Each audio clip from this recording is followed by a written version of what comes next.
గజల్ ప్రభుత్వం జోహార్ తెలంగాణ మన వీరులకు, జోహార్ జోహార్, జోహార్ తెలంగాణ మన వీరులకు, జోహార్ జోహార్. టిఆర్ఎస్ గవర్నమెంట్ మనం ఎదిరించి కొట్లాడి ఆఖరి కాంగ్రెస్ గవర్నమెంట్ గెలిపించుకున్నాం. 1 సంవత్సరం అయింది. అప్లికేషన్లు పెట్టి ఇంకొక 4 రోజులు అయితే సంవత్సరం. 100 రోజులలో అన్ని పూర్తి చేస్తామన్నారు.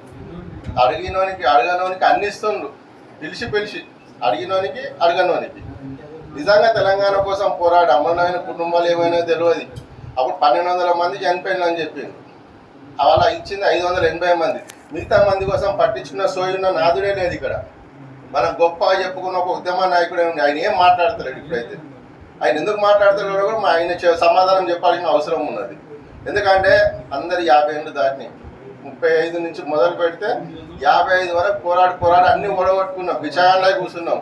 ఈ శీతాకాల సమావేశం లోపల మీరు ఉద్యమకారులకు ఇస్తామన్నా ఇస్తారా? ఇవ్వరా? ఇవ్వకుండా కనీసం మాకు భిక్షం ఎత్తుకునే పర్మిషన్ అని ఇవ్వాలని ప్రభుత్వాన్ని కోరుకుంటున్నాం. భిక్షం ఎత్తుకొని ఉద్యమకారులను కాపాడుకుంటాం. అది మేము ఖచ్చితంగా మేము భిక్షాటన చేసే పరిస్థితి వచ్చింది. ఈ శీతాకాల కనీసం ప్రకటన చేయకుంటే మేము భిక్షాటన చేసి తెలంగాణ ఉద్యమకారులను కాపాడుకుంటాం.